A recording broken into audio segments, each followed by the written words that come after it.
here's a description of how to write a formal lab report. This section, the notes for this section have way more detail than the other notes in the previous sections, so make sure to check those out. I'm going to highlight some points that are contained in the lecture notes and try to explain them a little bit more for you now. The first is background information. Whenever you're conducting an experiment, you want to do a little bit of research into what's already been discovered about that particular experiment, and you want to be able to explain that to anybody that's going to read your report. So when you're doing background information, you're going to want to include citations as to where you got that information, and you're going to end with your research question. So in the experiment that we've been talking about this whole unit, Red Bull and its effect on performance in a workout, you might look into some research that's already been conducted by the Red Bull company or by health organizations into this, and you may provide that information here with citations.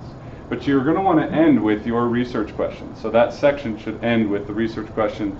To what extent does providing participants with different amounts of Red Bull impact their overall performance in a workout? You're also going to want to talk about the types of data you're planning to collect. You need to collect both quantitative, numerical data, and qualitative or observational data. So quantitative data, you're going to maybe look at how far they run in a given amount of time. And qualitative data, you may look at how exhausted they seem or how energetic they seem. This is numbers, this is observations. Both need to be included in your experiment. And you're going to talk about these ahead of time. Say, I plan to collect quantitative data in this manner. I plan to collect qualitative data in this manner.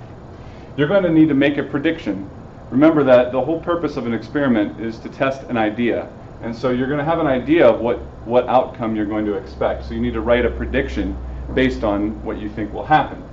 You're then going to sketch that out. So a sketch graph just means it's not actual data, it's simply what you believe will happen. So we can talk more about how to do a sketch graph, but just picture in your head, a graph where you're saying, I think that as you increase Red Bull, you're going to increase performance.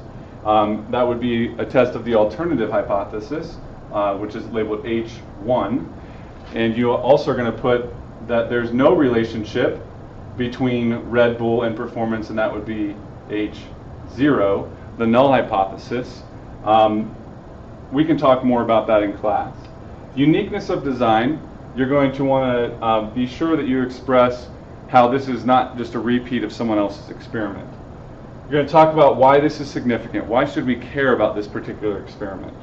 List your materials, give a step-by-step procedure, address any safety or ethical considerations that you might have in the experiment, provide a photo that you annotate. So you're going to take a photograph of what the experimental setup looks like.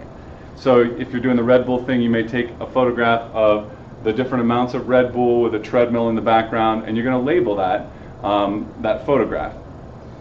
You're going to need to include a blank data table to show that you've thought about how you're going to record the data that you collect during the experiment. You're going to mention these two things briefly, but they really come into play later. You're going to talk about why, but what type of statistics you're going to use to analyze your data. And you're not actually carrying out statistical analysis at this point. You're just saying this data will be best analyzed with a t-test or with chi-squared analysis. And you're going to explain why that would be. Graphs, you're going to talk about what type of graph you're going to use in your expression of your data. So you're going to say the data that will be collected in this experiment will be best expressed with a line graph or with a bar graph, etc. All right, I know that's a lot to throw at you in this last video. The notes are really long, so this is definitely something that we can set up a meeting in class to talk about in small groups.